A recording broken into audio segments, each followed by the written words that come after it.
Comme annoncé hier, amis, voici une comparaison qui fera mieux comprendre la vérité selon laquelle Dieu n'approuve pas les âmes qui recherchent des réponses par voie surnaturelle, même si parfois il cède à leurs demandes. Un père de famille a sur sa table des aliments nombreux et variés, tous meilleurs les uns que les autres. Un de ses enfants lui demande de prendre de tels mets. Ce n'est pas le meilleur, mais c'est le premier qui se présente à son regard et il lui plaît de prendre de celui-là plutôt que d'un autre. Le père comprend que s'il lui donnait à manger du meilleur mets, il ne le prendrait pas, parce qu'il ne veut que celui qu'il demande et aucun autre. Il le laisse faire avec regret, pour que cet enfant ne reste pas sans manger et plongé dans la tristesse. Telle est la conduite que tint le Seigneur avec les enfants d'Israël qui lui demandèrent un roi. Il le leur donna à contre-cœur, parce que ce n'était pas un avantage pour eux. Il dit donc à Samuel, « Écoute la voix de ce peuple, donne-leur le roi qu'ils te demandent. Ce n'est pas toi qu'ils ont rejeté, mais moi, afin que je ne règne pas sur eux. »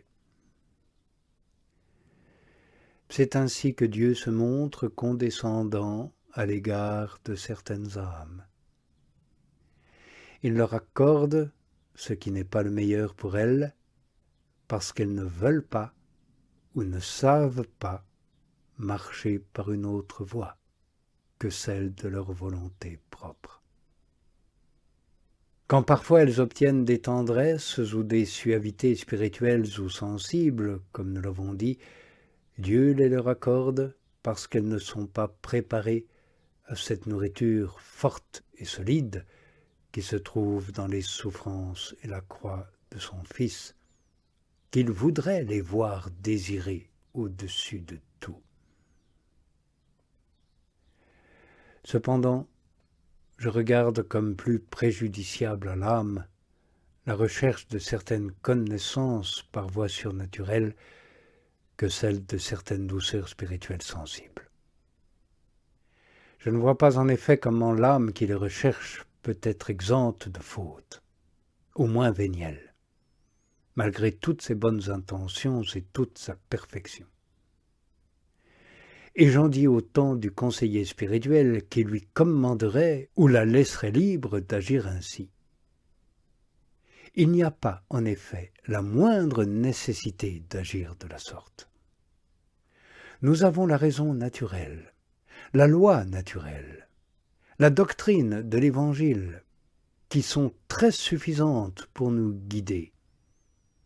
Il n'y a pas de difficulté ni d'obstacle qu'on ne puisse surmonter par ces moyens ou auxquels on ne puisse remédier selon le bon plaisir de Dieu et le bien des âmes.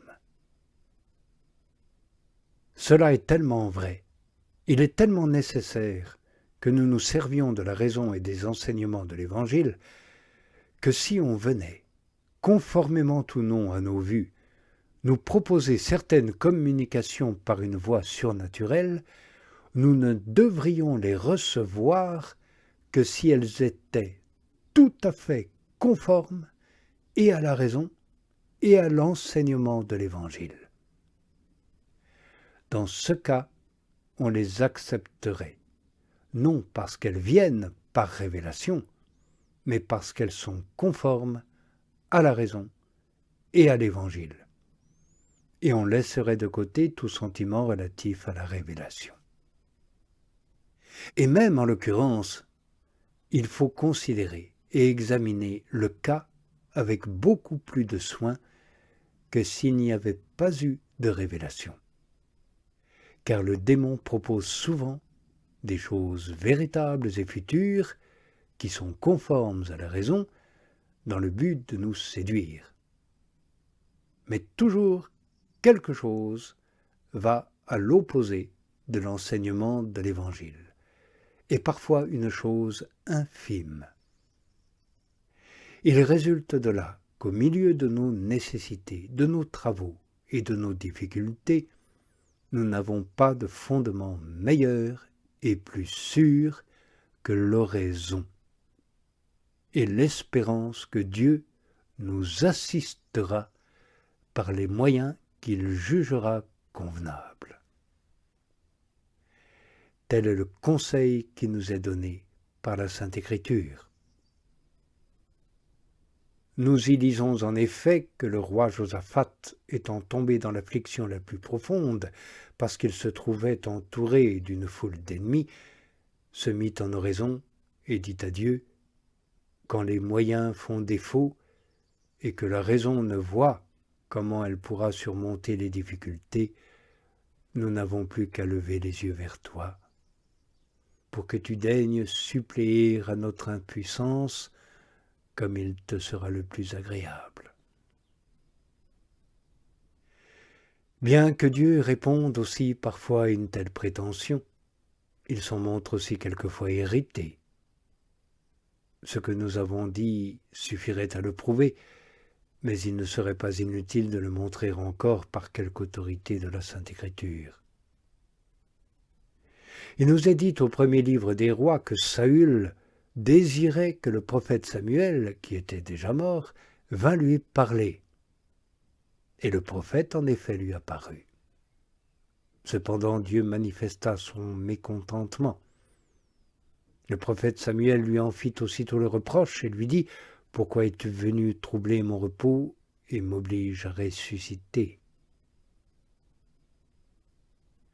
Nous savons en outre que Dieu, tout en répondant aux enfants d'Israël qui réclamaient des viandes, ne manqua pas d'être fort irrité contre eux, puisqu'il leur envoya aussitôt le feu du ciel pour les châtier, comme on le lit au livre des Nombres, et comme le raconte le psalmiste en ces termes, les viandes qu'ils avaient demandées étaient encore dans leur bouche quand la colère de Dieu fondit sur eux. Nous lisons aussi au livre des Nombres que Dieu ne manqua pas de se fâcher contre le prophète Balaam, parce qu'il était allé trouver les Madianites à l'appel de leur roi Balak. Or Dieu lui avait dit qu'il pouvait y aller parce qu'il l'avait désiré demander. Mais cependant, lorsqu'il était déjà en chemin, l'ange du Seigneur lui apparut l'épée à la main, et le menaçant de mort, il lui dit « La voie que tu suis est mauvaise, et elle est contraire à ma volonté. » Et c'est pour ce motif qu'il voulait le frapper de mort. Tous ces exemples, et beaucoup d'autres, nous montrent comment Dieu condescend au désir des âmes, bien qu'il en soit irrité. On pourrait multiplier les témoignages et les exemples que Dieu nous donne de cette assertion dans la Sainte Écriture. Mais ce serait superflu, puisqu'il s'agit d'une vérité aussi manifeste. J'ajoute seulement qu'il est très dangereux, et beaucoup plus dangereux même que je ne saurais le dire, que de vouloir traiter avec Dieu par de tels moyens.